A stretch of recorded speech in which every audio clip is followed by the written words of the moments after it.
Todos pertenecemos a alguien. Nadie hay quien sea totalmente libre. Todo individuo se convierte en esclavo, sea del pecado para muerte o sea de la obediencia para vida y justicia. Hola amigos, les saluda el pastor Pablo Partida Gómez. Bienvenidos a su programa El Evangelio según Romanos. Hoy seguiremos abordando algunos temas introductorios de esta maravillosa carta que el apóstol Pablo escribió a los romanos.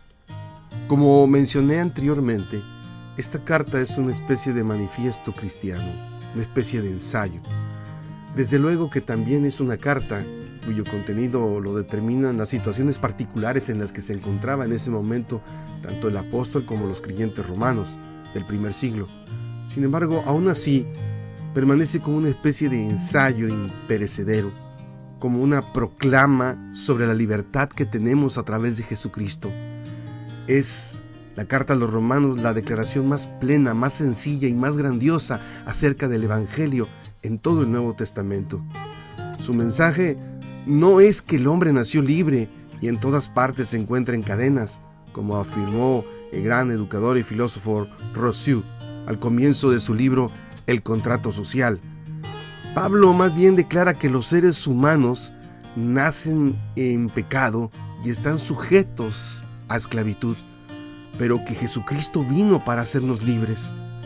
En esta carta se dan a conocer las buenas noticias de la liberación de la santa ira de Dios ante toda impiedad, la liberación de la alineación gracias a la reconciliación, es decir, nuevamente reconciliarnos con Dios después de haber sido sus enemigos, la liberación de la condenación que impone la ley de Dios, la liberación de lo que el erudito Malcolm Muggeridge solía llamar el oscuro calabozo de nuestro propio ego, la liberación del temor a la muerte, la liberación finalmente del deterioro de la creación que gime para entrar a la gloriosa libertad de los hijos de Dios, y mientras tanto la liberación de los conflictos étnicos en la familia de Dios, como también la liberación para entregarnos al amoroso servicio de Dios y de otros. El texto bíblico comienza diciendo, en Romanos capítulo 1, versículo 1, Pablo, siervo de Jesucristo. ¡Qué manera de empezar una carta! Pablo no da rodeos, no esconde su devoción a Jesús, al contrario, la lleva, por así decirlo, escrita en la frente. Al comienzo de su propia carta aclara que lo más importante que podemos saber acerca de él es que él es un cristiano y que todo lo que es y todo lo que tiene pertenece a Jesús, porque él es siervo de Jesucristo. En realidad la palabra siervo significa esclavo, esa es la palabra original que utiliza Pablo. Así que ser esclavo de Jesús es la clave principal para considerar el mensaje que Pablo tiene en esta carta. Muchas de las traducciones modernas procuran suavizar el término esclavo, rindiéndolo como siervo. Sin embargo, el vocablo griego doulos significa en primer lugar esclavo.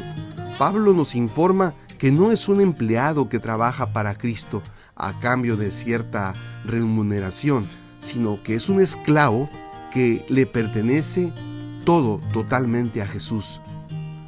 El concepto de la esclavitud y todo lo relacionado con ella apunta al meollo mismo del mensaje de Pablo a los romanos. Por lo tanto, cuando en el capítulo 3 y el versículo 24 habla de Dios redimiendo a los pecadores, utiliza el vocabulario típico del mercado de esclavos. En sus días, la palabra redención implicaba comprar en el mercado. Particularmente se refiere a comprar un esclavo. Así, la vida y el mensaje de Pablo giran alrededor de un tema central, un hecho fundamental, que ha sido redimido por la sangre de Jesús en la cruz del Calvario. La idea de la esclavitud del cristiano a Dios surge nuevamente en el capítulo 6 de Romanos, donde Pablo explica a sus lectores que todo ser humano es esclavo, ya sea de Cristo o de Satanás. Todos pertenecemos a alguien, nadie hay que sea totalmente libre. Todo individuo se convierte en un esclavo. Tú no puedes estar en un punto neutral, porque como dice Romanos 6:16, somos esclavos, sea del pecado para muerte o sea de la obediencia para justicia. Sin embargo, la esclavitud de Cristo, según Pablo, no implica vivir en cautiverio. Todo lo contrario, constituye un medio por el cual uno obtiene la verdadera libertad, y esta trae como consecuencia la vida eterna.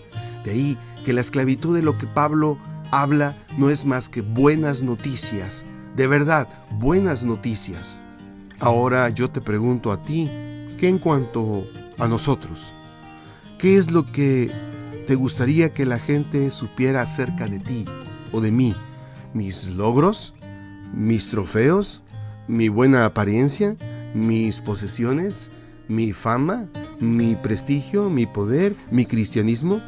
Estimado amigo y oyente que me escuchas, no se trata de un asunto que debería evitar. Como en el caso de Pablo, es el fundamento de mi vida el decir que soy esclavo o siervo de Jesucristo, porque eso le da fundamento y sentido y me da mi propia identidad. Hoy es el día de decir frente a Dios y frente a mí mismo: Señor Jesús, ayúdame a darme cuenta de mi debilidad y también de que por creación y por redención te pertenezco totalmente a ti. Concédeme, como Pablo, que sea sobre todo un siervo de Cristo, un esclavo de Jesús, y que mi mayor logro no sean mis trofeos que alcanzo en esta tierra, sino el haber dicho, como Pablo: todo lo que tengo, todo lo que soy y todo lo que seré, todo te lo debo a ti, Jesús, por morir en la cruz, por redimir de mí mis pecados, por salvarme y por darme una vida eterna, una nueva identidad en Cristo, mi Señor y Salvador.